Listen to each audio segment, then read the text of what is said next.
Vic, I think it's time to start your speech.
Hello? Hello everyone. Can you try from the meeting room again, please? Hello, this is VAWG data forum on site. We can hear you. Okay, we hear you very well. Thank you. My pleasure.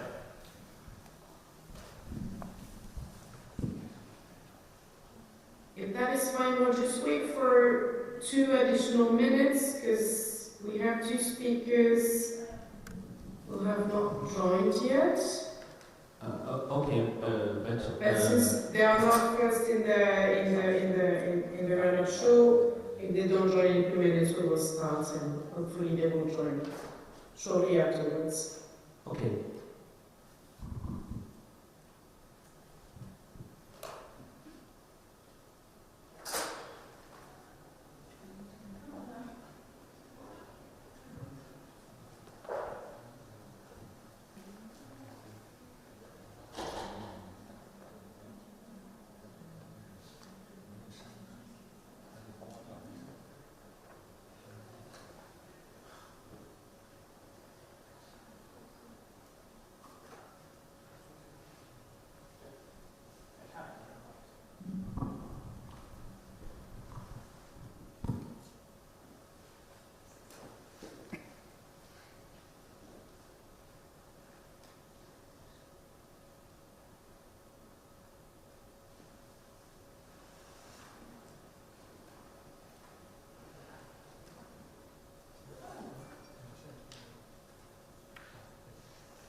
Okay.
Apologies, I think we can start, but we just have one speaker who is struggling to join the platform, but she is a bit later in order, so hopefully we manage to get her in time. Are we ready to start? From the meeting room? Yeah, we are ready. You can start. Okay, great. Thank you very much. So now starting panel TA1.19 on the measurement of technology-facilitated violence against women. Good morning, afternoon, and evening, everyone. Ni hao.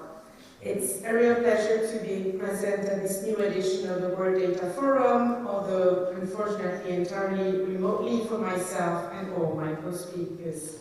My name is Raphael Raffin. I am the Program Specialist on Violence Against Women Data and Research with UN Women, and I am excited to present this panel today on what is a critical methodological and data gap in the field of violence against women, which is the measurement of technology-facilitated violence against women. I'm honored to welcome our distinguished speakers and would like to sincerely thank them for taking the time to share with us all today their learnings.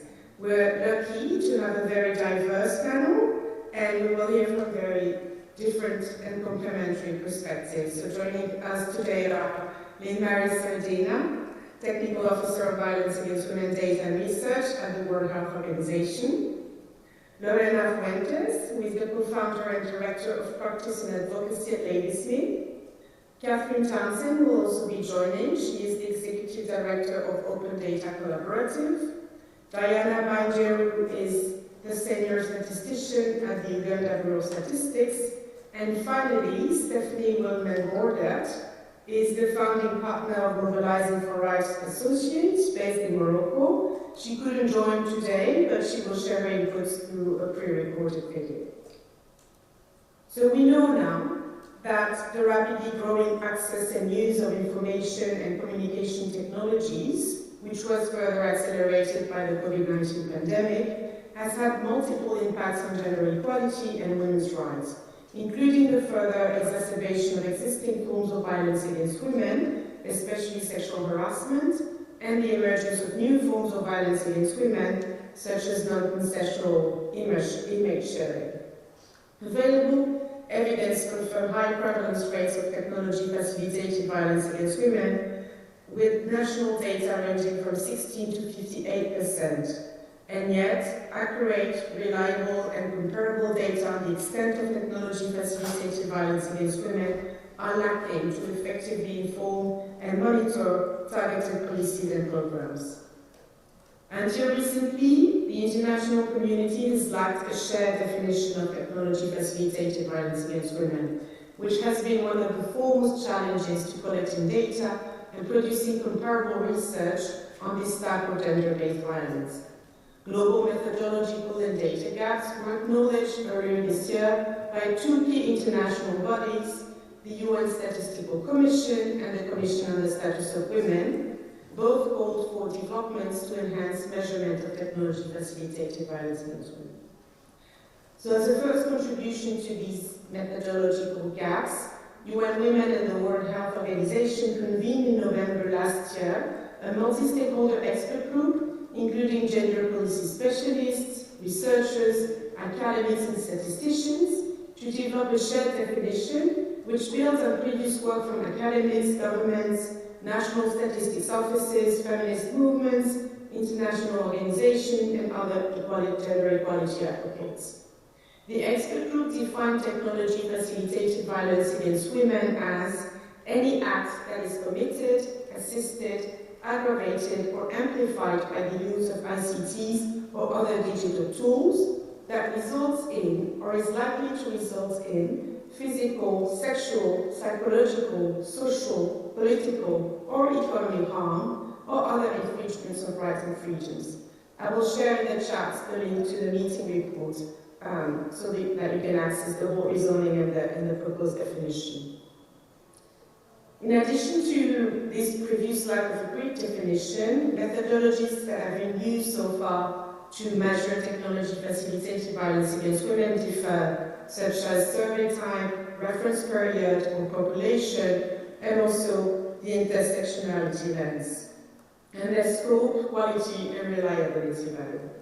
The specificities of technology-facilitated violence against women have also led to exploring new methods and new data sources to ensure that the safety and ethical principles that are core to any research on violence against women are prioritized, including that women are always at the center of the entire initiative and will directly benefit from the use of results. An updated version of the WHO ethical guidelines will soon be released under the UN Women and WHO Joint Programme on Violence Against Women data, reflecting recent developments in research methods. Turning to you, Mary, first, can you please tell us more about how the update of this critical guidance responds to new developments in the field of research on violence against women? Many thanks, Rafael. If someone allows me to share the screen, that would be helpful. Thank you.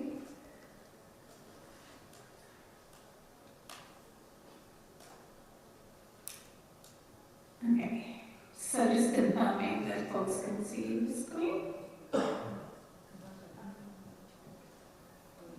Yes. Thank you. So, good morning, good afternoon, good evening, everyone. I would have loved to join in person in China, but will do my best to contribute to this really, really interesting session virtually.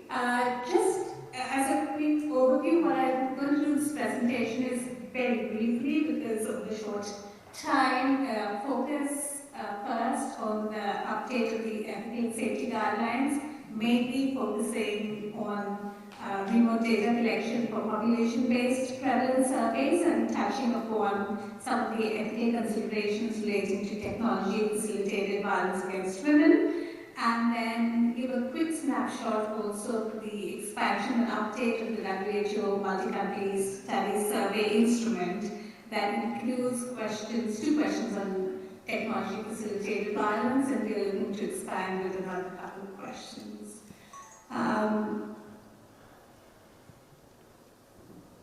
Okay, so as some of you may be familiar, but this was the document, the yellow and blue one up there, that was generated back in 2001, when in relation to the WHO multi-country study on women's experiences of domestic violence and health, and that was one of the first population-based cross-national studies on domestic violence against women. And what was highlighted there were the methodological and ethical considerations that are very specific to researching a sensitive topic like violence against women.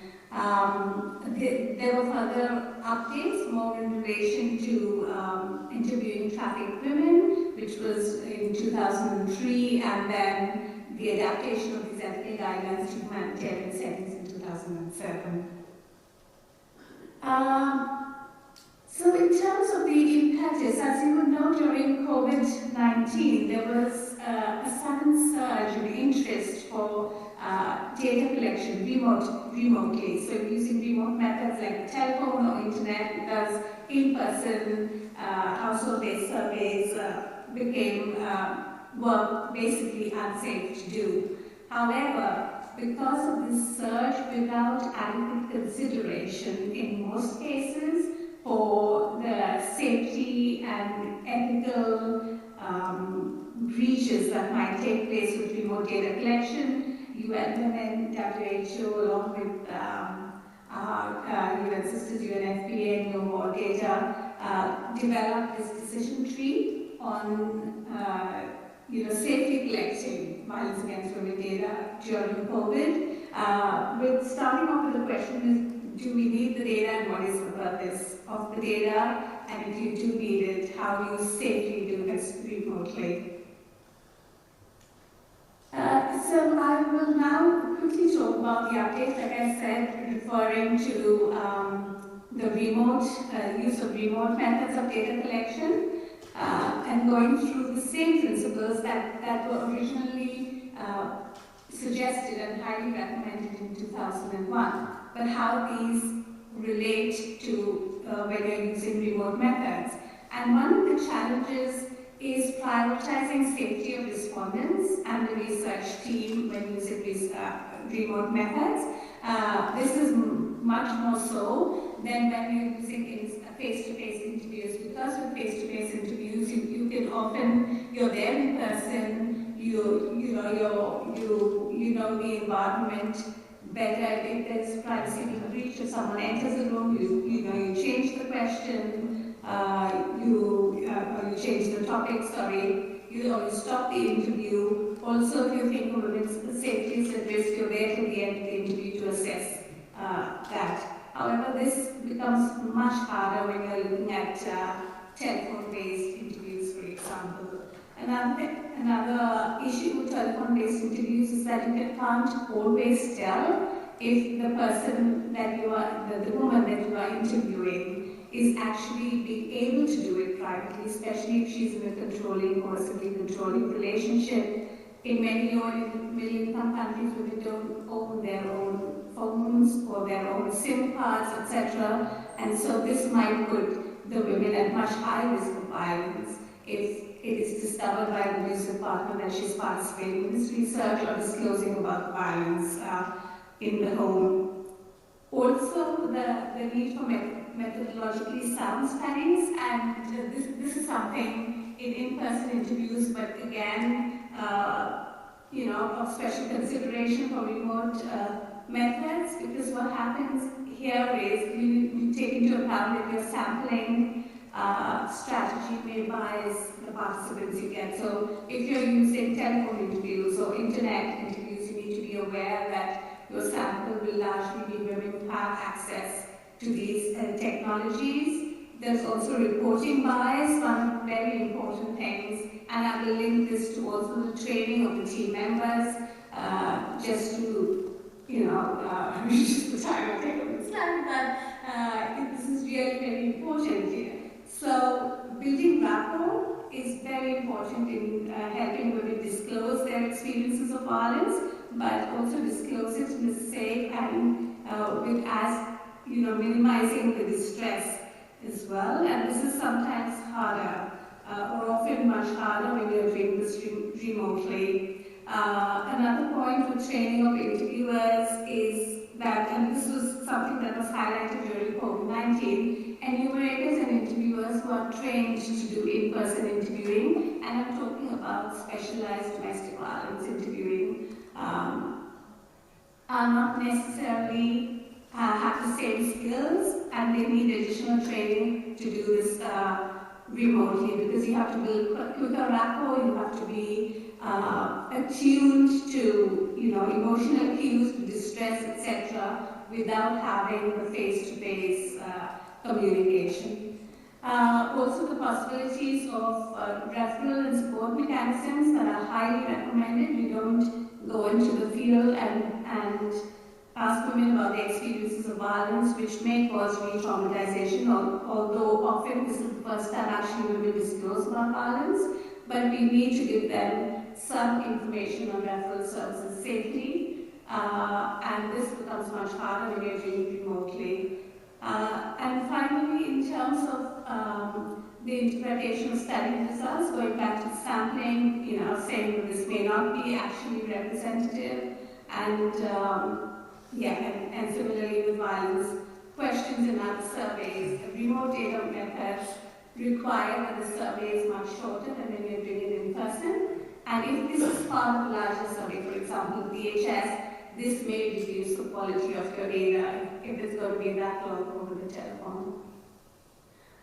And quickly to go on to the technology-facilitated, and let me also make this very clear because of time I know from various interactions and meetings, sometimes people confuse the issue of remote data collection with technology-facilitated violence against women, and these are two. So one is a mode of data collection, and the other is actually a form or a modality of violence. And just to say, in terms of ensuring, when we are researching technology-facilitated violence, especially with surveys and data triangulation methods, we have to be really careful about that the privacy and confidentiality of participants is ensured to ensure their safety. So, for example, the transparency that we advocate for and is warranted by tech companies, we need to be careful that this is not compromising the anonymity and identity of the individual and putting them at higher risk. Similarly, with triangulation of data sources, each data source gives a rich amount of information, and when combining them, for example, population-based surveys data with service data, gives you much more information, but you need to be careful that you're not compromising the individual's privacy and anonymity. Also disaggregation, and this is with offline surveys, in-person surveys as well. Disaggregation is important, but not to the point that you're sacrificing someone's privacy and safety. Then studies have to be methodologically sound, just as with other research about forms of violence. And as Rupal quite succinctly mentioned in her opening, there is still not an operationalized or decided standardized definition of technology-facilitated violence against women. And obviously this then creates different prevalence estimates. Everyone is comparing apples with oranges. Often then we use a mixed method. We need to make sure again that we're getting quality data from this. Very strong method. Mixed methods have their strengths, but again, you have to be careful about how we're using all of this data. Again, the training of team members, and I'll combine this again with violence question and other surveys. So there are technology-facilitated violence against women dedicated surveys, and here team members are more likely to be trained on administering questions of violence against women, or analyzing that data, etc. This may not necessarily be the case with ICT surveys, for example, that can give you much more in-depth information than violence surveys where, because of the length, etc., like I'll go on to next, it has to be limited. But they need to be trained, not just on asking about technology and digital questions, but also violence against women. And again, the reference support mechanisms like the remote methods, here there is the added layer of the anonymity of the inverted commas victim survivor, and hence referring them or connecting them with support mechanisms is that much harder and brings up some ethical issues about collecting data when you can't assure that support. Very quickly, this is the WHO. These are two sections of the WHO multi-country study, and what we already include, and this is since 2017, is one question within the controlling behaviors, which is on the left, the use of mobile technology to control your partner, and the other question is in the sexual harassment module, where the woman is asked if anyone sent her unwanted personal electronic messages, sexual content, etc. So these are the two existing questions. We are now looking to expand the WHO multi-country study with a couple of other questions on technology-facilitated abuse, but taking into account some important factors. One is the questionnaire and module length, and this is not just with the WHO, but with the DHS and other violence surveys as well. You need to balance quantity with quality, interviewee fatigue, etc. The placement of the question in the questionnaire is very important. So do we treat technology-facilitated violence against women as a core? So, for example, in the previous slide, it was considered more of modality. So, here it is part of controlling behavior, but it's a use of technology similar with sexual harassment. And all of these then have implications on the question length. It's the same with the time frame. Do we ask about 12 months? Do we ask about lifetime? What would give us more realistic data? Then the contextual and temporal comparability. And this, for contextual, is a balance, because this has to be the needs of the country and the situation of the country. For example, in lower middle-income countries, the use of online platforms, etc., might be quite different, or the ownership of mobiles might be quite different from high-income countries. But there's also the temporal comparability. So if we are naming certain platforms, certain sites, are these going to change over time, and how do we then keep track? And there's also the target sample, and often this has to be the sample of the broad survey. So for example, the WHO multi-country is 15 to 74, the VHS 15 to 49, but then this will also decide a choice of questions, which will be quite different for a younger cohort adolescents compared to adult women, using appropriate denominators. So, you know, if you're looking at women abuse, online abuse that uses the internet or mobile phones, your denominator, of course, will have to be those who have access to these. Very hard about perpetrators, and I think my colleagues will go into this later. How do you define, how do you operationalize the list of perpetrators for this form of violence? And finally, all of the above have implications for interpretation and the reporting of prevalence. So if you have different sets of questions, some with more forms and less forms, how do we compare this prevalence? So where we are right now is we have been reviewing existing survey instruments, and we are having consultations with experts in the DHS, in the FRA, the Fundamental Rights Agency in Europe, the ELIRE in Mexico, and the Disrupting Harm Survey from UNICEF. And we're selecting a couple of questions. One of them is definitely going to be on shared sexual images without consent. And in terms of next steps, we are looking at cognitive testing and piloting these questions in different settings, which will be an iterative process, and we update the instrument accordingly. And thank you. I'm sorry I overran, but please do reach out to those contact details if you need further information.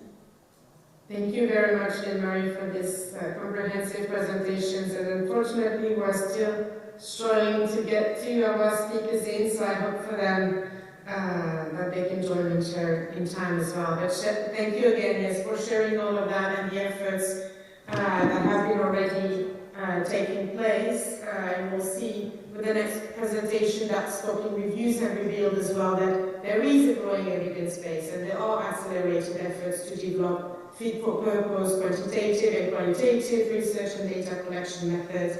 But that today there is still significant gaps in our understanding of the scale and particular manifestation of technology-facilitated violence against women, including how women who face, for instance, intersecting forms of discrimination experience technology-facilitated violence. But as you said, and it was very important to start this panel with this, to address these gaps, ethical and safety considerations remain central and at the heart of any further developments. Lorena, thank you for joining today. So you have conducting recently, and it's just published today, and I'll share the link in the chat as well for people to access a landscape scan highlighting what is known about technology-facilitated violence against women, who is currently generating this knowledge, and how the evidence is being produced. So could you share with us what your main learnings from this exercise were? Yes, thank you so much, Raphael. Can I just first confirm that people can see my screen? Yes. Yes, we can. Wonderful. So thank you, Raphael, and Lynn-Marie, I think, touched on so many important things that make my job a lot easier, particularly in 6 minutes. So as Raphael noted, my colleagues at Ladysmith conducted a phased scope review of the academic and grade literature, sort of trying to give a landscape scan, really, of what do we know about technology-facilitated violence against women, who's currently generating that knowledge and evidence, how are they doing it? And as Raphael noted, we find that despite some really interesting research and data that is surfacing so much about prevalence and forms and manifestations of impact, significant qualitative and quantitative gaps remain.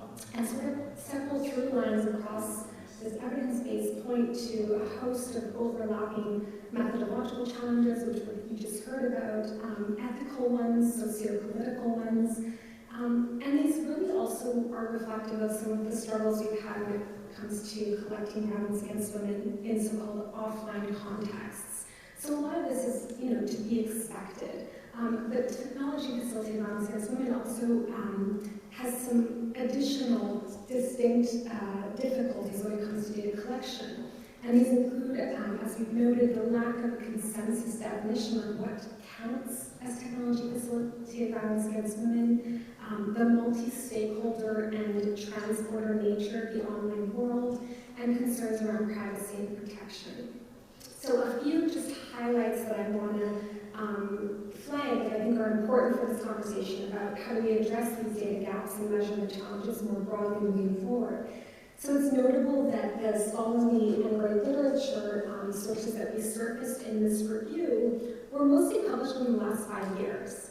And I think that tells us a lot about the relatively recent and nascent nature of this research and of these dynamics. But I think it's also really equally important to note that feminist activists and scholars have been sounding the alarm bells about the tactics and forms of violence against women facilitated by ICTs and so-called new digital contexts for some time now.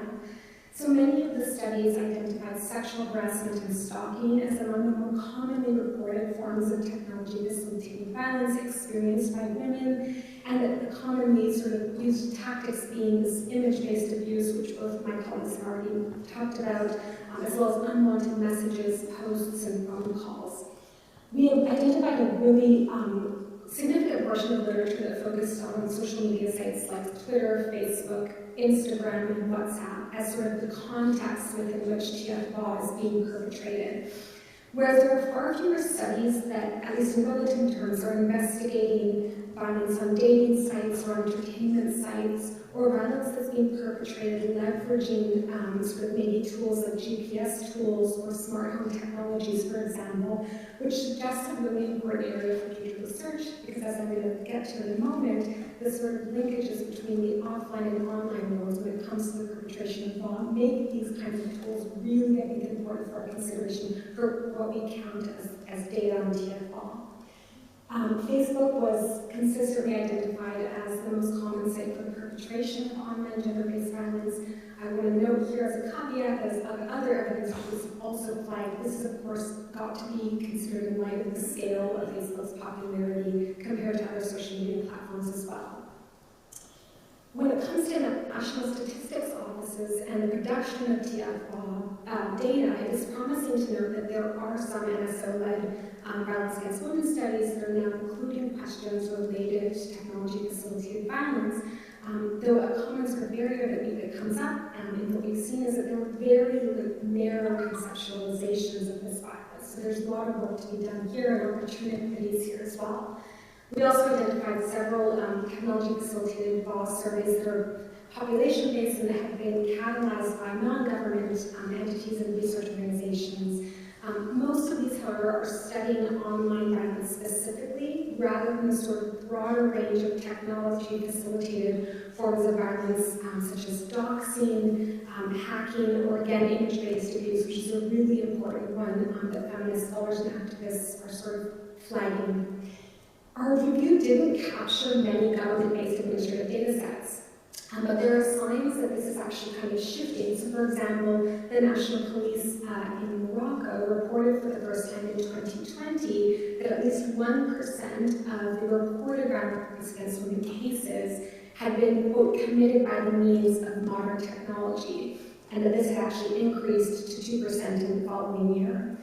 We also noted that in Canada, the police are now using a sort of flag system to identify when an ICT is used in reported VAWG incidents.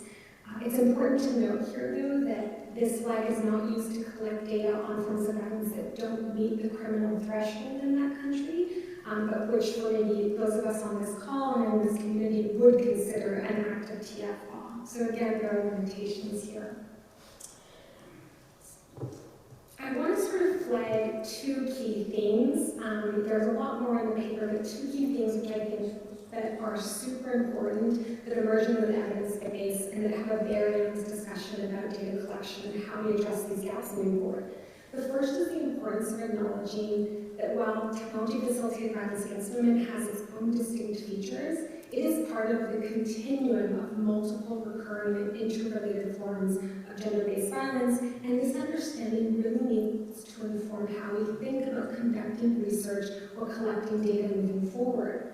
So for example, there's some really interesting studies that we captured that show how new digital technologies may be increasing the risks and severity of quote-unquote offline violence. So again, through the use of GPS technologies that can be used to track, target, and harass women.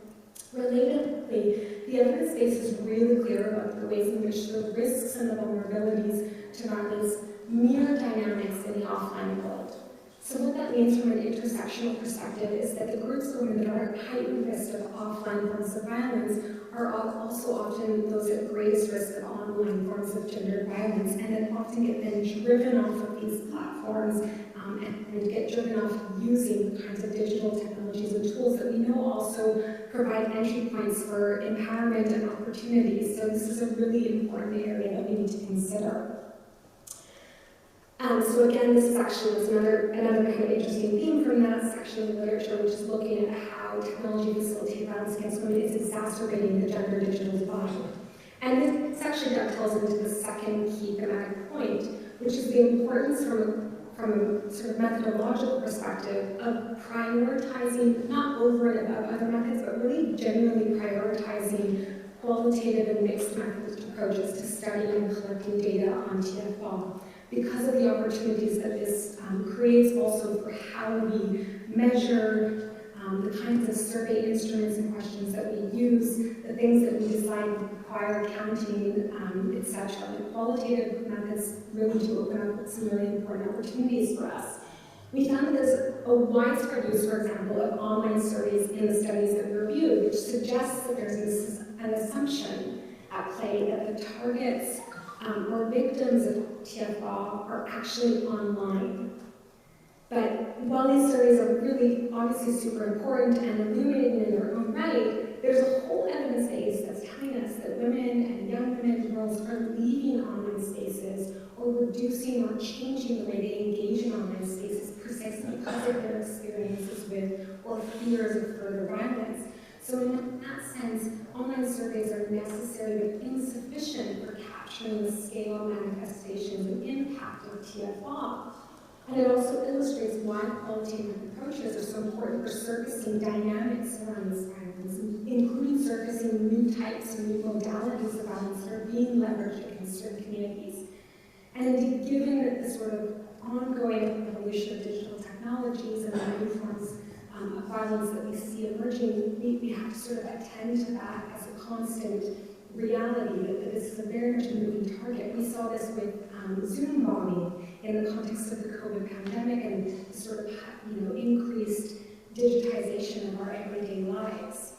And so as such, more exploratory research methods like key-informing interviews, focus group discussions, or digital or virtual ethnographies are really essential for identifying and understanding new forms of technology-facilitated violence and identifying ways of including these in the more official or generalizable quantitative studies or survey instruments. And this is also where I think a key sort of takeaway is that we have to be engaging with women's rights organizations and violence against women service providers, as well as organizations of women journalists, women in politics, young feminist organizations who do so much of their engagement and organizing online. So they actually know a lot about, not only what's happening in these spaces, but they're coming up with creative ways to resist. And so I think turning to those communities is really going to be essential moving forward. And then sort of just again to note that an advantage, too, in light of not having this consensus definition, an advantage of qualitative research is that it provides researchers with the opportunity to explain TFL in a way that might be better understood in the context where there's this barrier around the lack of a shared definition, right? So it really it opens up this possibility to illuminate things that might get lost through other methods. So we identified some studies, for example, where interviews were conducted with residents of a women's shelter. And the data that was generated through that research helped show how technologies were interwoven through these women's experiences of stalking and abuse.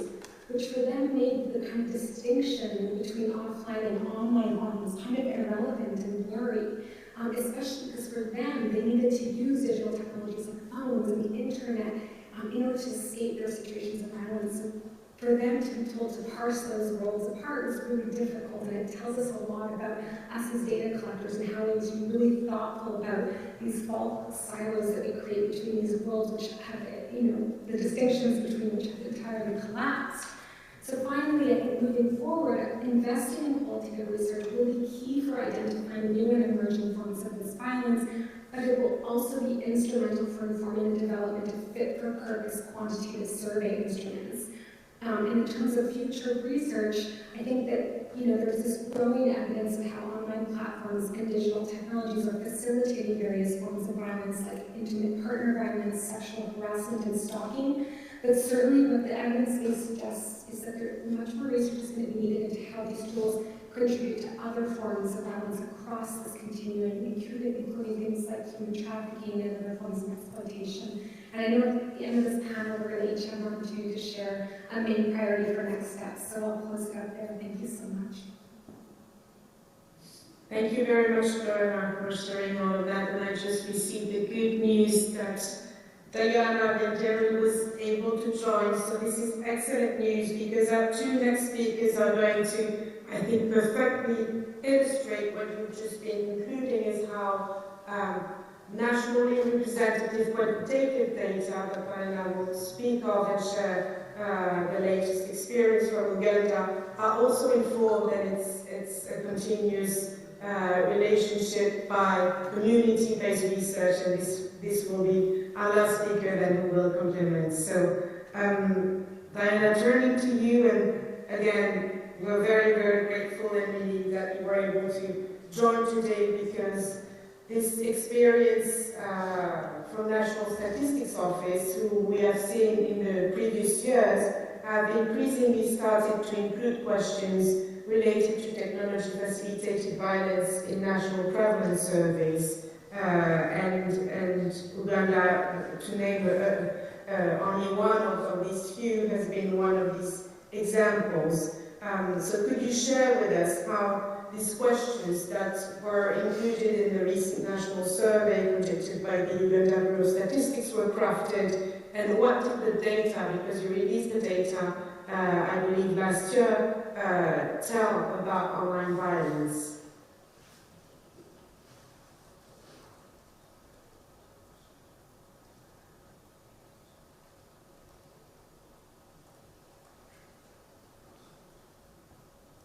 Then I think you are in. I don't know if you are able to unmute yourself.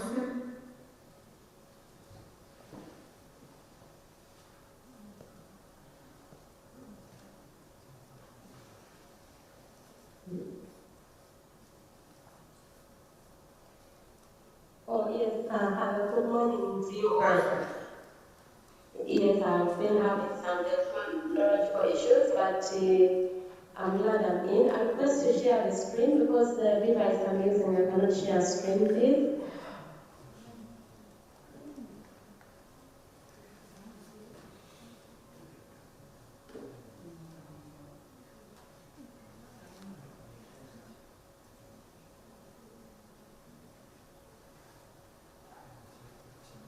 So, yes, as she's sharing the screen, my presentation, as has been mentioned, the Uganda Bureau of Statistics.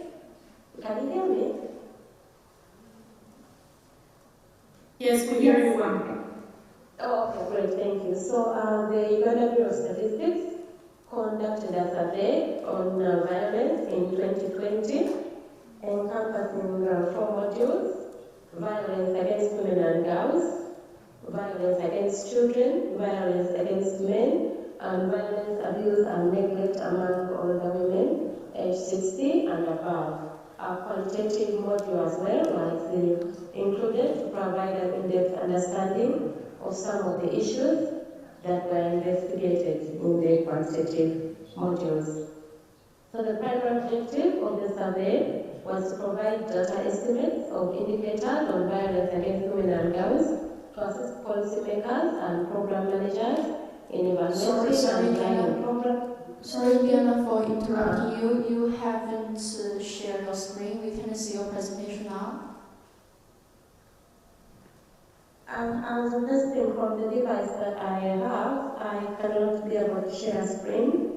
Sorry, I was sharing the presentation, so can't you see?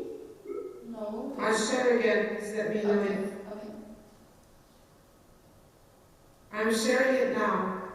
Okay, we see it. Can you see it? Yeah, we see it Okay, now. good, Thank you. You can go on. Please, Diana, you can go ahead. Yeah, okay, great. So basically the objective, just like all our surveys, is to provide information for policymakers and program managers to evaluate and design programs and strategies for eliminating violence against women and girls in Uganda. So again, there are some ethical and safety considerations that were put in place for the survey, but key to mention is that the name of the survey at that time was the National Survey on Women's Health and Life Experiences. This was done so that we did not mention the issue of domestic violence for the safety of both the respondents and the teams. So this was one key ethical recommendation that was used, but very many others are in the survey report. So for purposes of the survey, the definition of online violence against women included any act of gender-based violence that was committed, assisted or aggravated in part or in full by the use of ICT, that is mobile phones, smartphones, internet, social media platforms or email against a woman just because she's a woman and affects them disproportionately. The frequency of the comments or the insulting, obscene and threatening nature is what constituted harassment.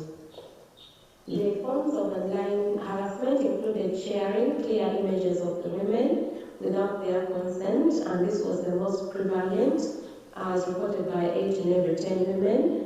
There was also sending women clear unwanted images that they did not ask for. There was use of unwanted sexually obvious emails and other messages. There was also offensive advances in social media, and finally the use of hate speech, meaning language that degrades, insults, threatens, or targets someone based on their gender, and this was reported by about 1 in every 5 women. It was higher in rural areas. So the focus of the questions was the respondents' biodata, ownership and use of ICT gadgets, different forms of cyber harassment, and then the involvement in cyber harassment by the relationship of the perpetrator, the age group, the residential status, and the earning status. So the questions concerning biodata was if the respondent owned a mobile phone, had ever used internet, had used internet in the last 12 months, and how often they had used the internet.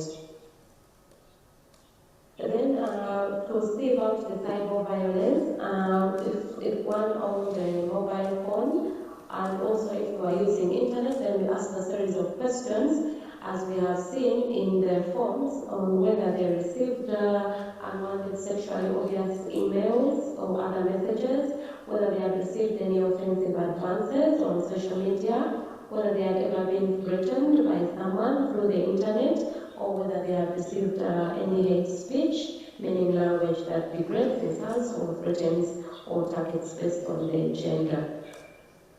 And then we also asked whether they had received any experience of sharing their images without their consent or sending images that were not asked for. And we also asked about the online environment in which the experience occurred. And then finally, the last question was also on the relationship of the person, of the people who were involved, whether they knew them and how they knew them. So the findings were quickly, the findings total of 2,683 women in the age group of 15 to 59 were interviewed in the survey, and 34% of these were in the age group 15 to 24. So our key finding on cyber harassment was that about half of the women, 49%, reported that they had ever been involved in online harassment. We found that women in the rural areas were more likely to report on harassment compared to those in the urban areas. 9 in every 10 women face online harassment via social networking sites and apps, and 6% were via text or messaging app.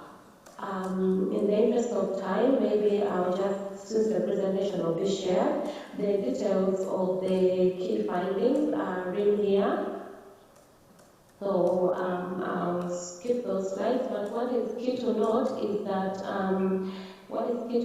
that the youth experience more cyber harassment compared to those who are not in the age group, and then also those in the rural areas experienced more than those in the urban. So we find this quite peculiar. The income earning status does not match a difference. So quickly to the summary of the findings. So the summary discussion is that the survey revealed that about half of the women had ever been involved in online harassment.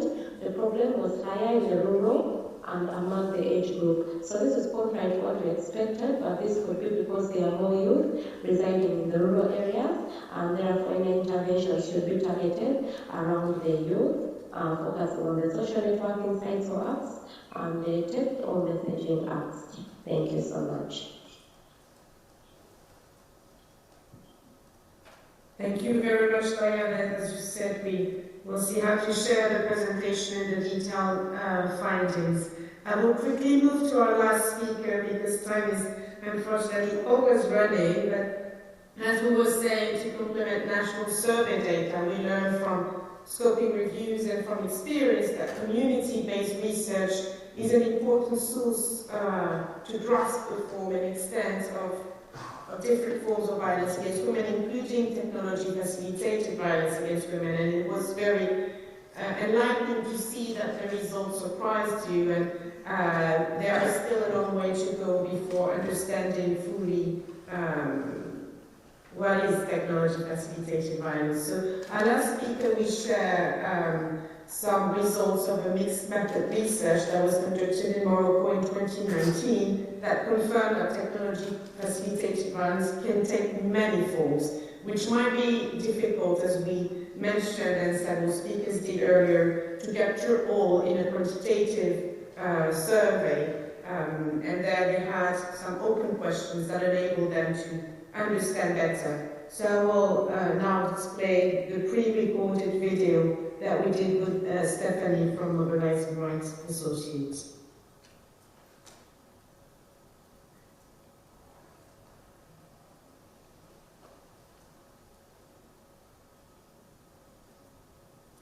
So Stephanie, Mobilizing for Rights Associates conducted in 2019 action research on technology-facilitated gender-based violence in Morocco. You used for that mixed methods as a way to overcome methodological challenges, including the lack of a common definition and the rapidly evolving nature of technology-facilitated gender-based violence. Can you share with us what this research was able to capture and the gaps it highlighted? Sure. Thank you very much. The main goal of the research was to promote state actor accountability for its response to technology-facilitated violence against women. So what we wanted to do was something that was collaborative and practical, that with the local partners doing it would be both a research strategy and then a reform process to identify gaps that would support relationship building among all the different actors and be necessary for advocacy. So we did, as you mentioned, take a mixed method approach, very holistic, where the project engaged in some way or another with a diversity of different stakeholders, over 1,800, whether women who had been subjected to such violence, or the aggressors, or public actors concerned in law enforcement, justice sector, or health sectors, as well as the local telecommunications service providers, the phone companies in Morocco. And so in that sense, we tried to look at two different things and fill in the gaps in two different areas.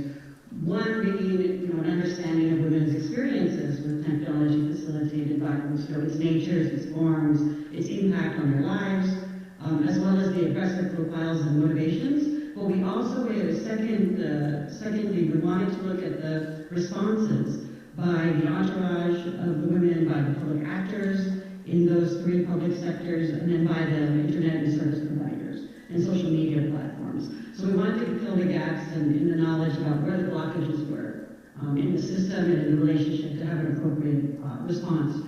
So luckily we were able to get some findings that filled up some gaps, both in the knowledge of technology-facilitated violence and how it's playing out against women in Morocco, as well as gaps in the state response to such violence. Because as you know, it was only very recently, in 2018, that the law criminalized such violence here in Morocco. So there were a few things, gaps information-wise, in terms of the violence that we were able to discover. Again, always with the idea of how is that going to feed into our advocacy for an effective response. So we were able to identify, for example, who most of the aggressors are. Half of the time, anonymous or unknown, acting under the cover of anonymity, or unknown to the woman, but usually a good half of the time, someone in her, the vast majority being someone in her personal entourage, an intimate partner, a husband, a family member, a boyfriend, or someone that she knew.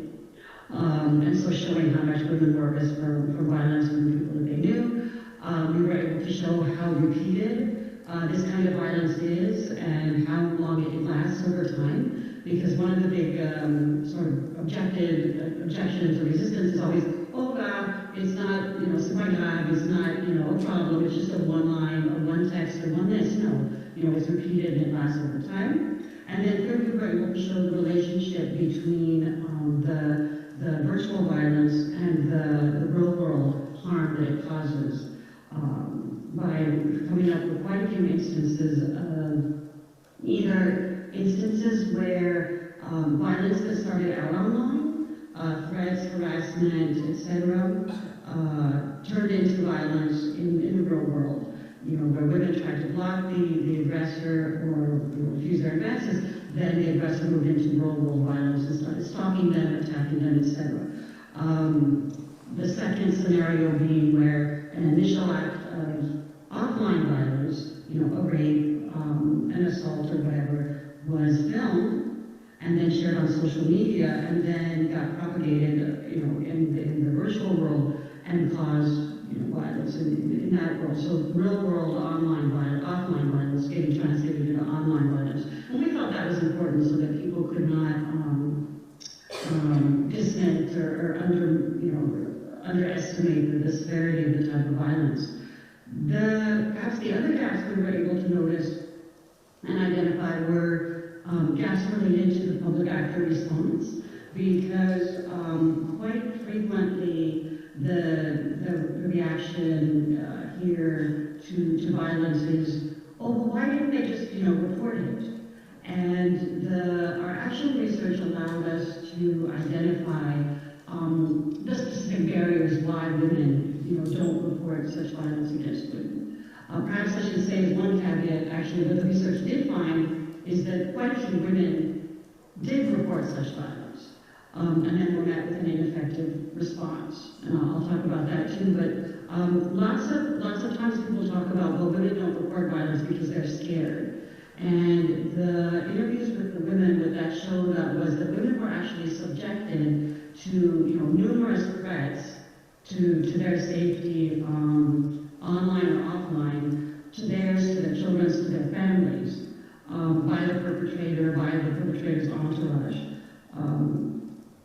And so this allowed us to change the way that people talk about it and say, well, no, don't talk about women being afraid as if it's their own personal psychological problem. It's a matter of real threats coming from people, if the women report it, that the state is not doing enough to protect women from these threats. The second thing is people also tend to say, well, women need awareness raising, and the research allowed us to shift that from women not being aware of things to actually women have just not been provided information in a form and format that they can understand, to understand what procedures are available to them. Then finally, the main barrier that we found to women reporting, the other main barrier we found to women reporting technology-facilitated violence against them in Morocco, it comes from criminalized in sexual relations outside of marriage. There were quite a few instances where women were subjected to threats by previous intimate partners of disclosing, their intimate photos or intimate videos of themselves online. And when the women went and declared this to the police authorities, that was actually good enough proof and evidence because there's photo, there's video stuff. That was enough to arrest and prosecute the abuser.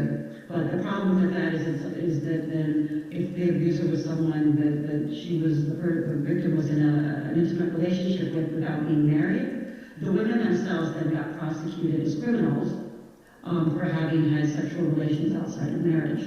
So that's a very real and serious threat created by the state in its penal code that deters women, at least in the Moroccan context, from reporting technology-facilitated violence against women. So those were some of the gaps we found. And again, the participatory nature of the research actually allowed us to even get to some improved outcomes in the gaps in the responses right away. Just in one example, in one of the sites we did the research in, the NGO was speaking with a hospital social worker who at the end said, oh, I had never thought about technology-facilitated violence before. We're going to integrate this into the questionnaire, the intake questionnaire that our hospital uses when women victims of violence come to us. So that's why it was actually research that led to immediate improvements in the system's response just by having those conversations. Well, thank you very much, Stephanie, for sharing all these insights and all the results you got from this research with us. That really shows how mixed methods are critical to expand our understanding of what is technology-facilitated GDV and try to better understand. And I think the research really brought critical evidence that helped illustrate and deconstruct preconceived ideas that we can have on this technology-facilitated violence, such as on the identity of perpetrators, as you were saying, they're not all unknown or anonymous, on the severity of this violence, and also the continuum of offline-online violence, and how also, thank you for highlighting all of this research can help inform evidence-based and more efficient responses, and congratulations on already having some results on that. It's inspiring, but I am sure this is only the beginning of a long process. So before we turn to question and answers, and we will share, of course, in the chat the links to these reports if the audience was to take a look at it. And before we turn to question and answers, I would like to ask you one quick question as a last round. What is for you and for mobilizing for Rights Associates the main priority for next steps to understand and address and put an end to technology-facilitated gender-based violence? Yeah, thank you. Thank you for mentioning the reports. Our reports are available in Arabic, French, and English on our website. I think for next steps, there are three main points that have to get addressed as priorities that we're working on. The first one is that women subjected to such violence definitely need better protection beforehand. Whether it's through technology that can block, non-consensual images from being uploaded in the first place, as one example. So thinking about better protection beforehand and prevention, as well as more effective and tailored and appropriate remedies, once they're for technology-facilitated violence. So that's one thing we're thinking about.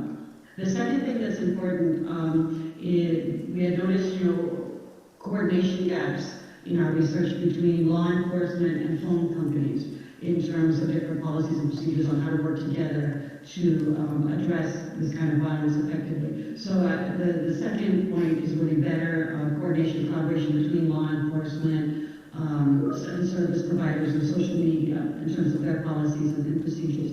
And then third, in the Moroccan context, very critical for us is that the sexual relations outside of marriage have got to be decriminalized. Those articles of the criminal code have got to be repealed. You can either criminalize sexual relations outside of marriage, or you can fight violence against women effectively. You can't do both. So those are our three main priorities for the next steps in our advocacy work.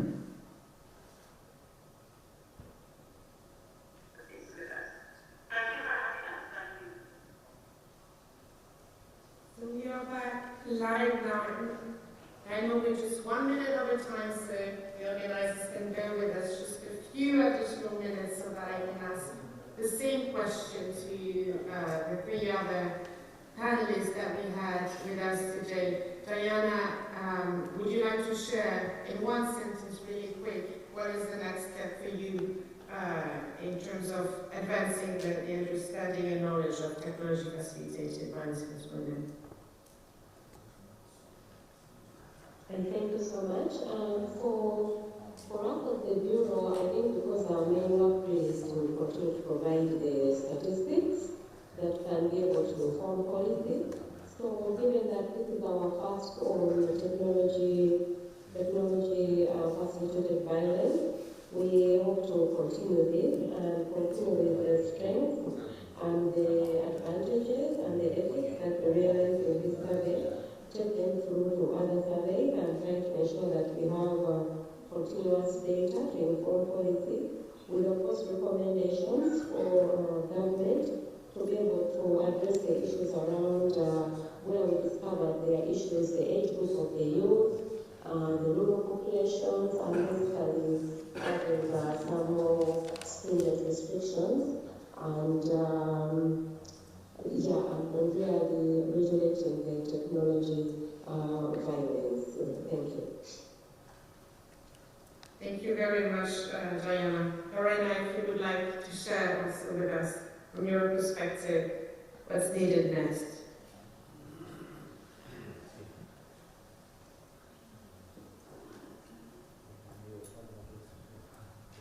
Okay, referee, thank you so much for your excellent speech. I think it's the end of our meeting.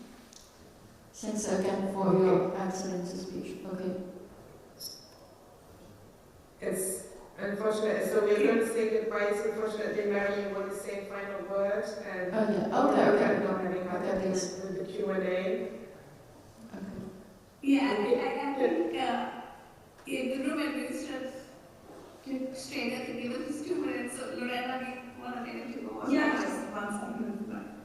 Very quickly, obviously no single group of stakeholders can delegate the data that we need on technology-facilitated violence against women, so we need really strong multi-stakeholder partnerships. And as part of this, I really want to emphasize that we need to engage with feminist organizations who have been doing organizing online for a long time now, and have a pulse on these new and emerging forms of violence and have really kind of creative ideas about how to collect data in a thoughtful, safe, ethical way, and also to identify the forms that we don't even know exist because we're not in those spaces the way that young women and gender minorities are. So that would be my main a really significant priority moving forward. Thank you, and very nice to meet you and negotiate a few questions. Okay, great. So 30 seconds. Just to say, carry from Lorena, that we need to develop more robust measures because this is a significant problem of use, and as they say, bad data, no data is better than bad data, but also I think it's important for us to be able to learn from 2 decades of what we already know about measuring violence against women, because some of these issues are there, like non-partner sexual violence, psychological variations and definitions. So drawing on that richness and moving the field forward, but always prioritizing the safety of women. Thanks. Thank you very much, Lynn. And again, we were very excited to have this panel and the World Data Forum, and it's pretty cool, as I was saying, in the direct aftermath of the Statistical Commission and Commission on the Status of Women this year, really launching global work, and UN Women will also very closely to all the partners that we've heard from today, coordinating consultations to gather more, as you were saying, Lynn, Mariam, what has been done, what's available, and try to pack this in a way that can be useful to produce comparable and quality data. turning to colleagues in the room, I don't know if there is a little bit of extra time that we could take, and if there are any questions, if you could please guide us.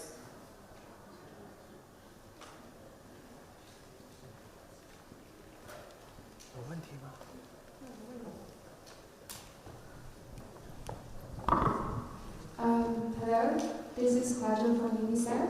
Thank you for the excellent session. I heard a lot about your discussion around the evidence generation around this topic and related ethical considerations. But I'm thinking technology-facilitated violence against women is more than just research, evidence generation. It's much more than that, right? So I'm wondering if there are additional ethical considerations need to be taken into apart from what we are doing during the research process. Thank you.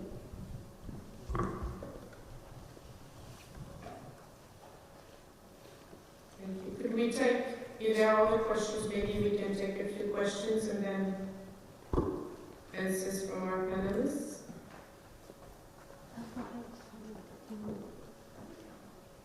Otherwise, Mary, I'm turning to you if you would like to take this first question. Okay, we do not have any more questions. Okay, thank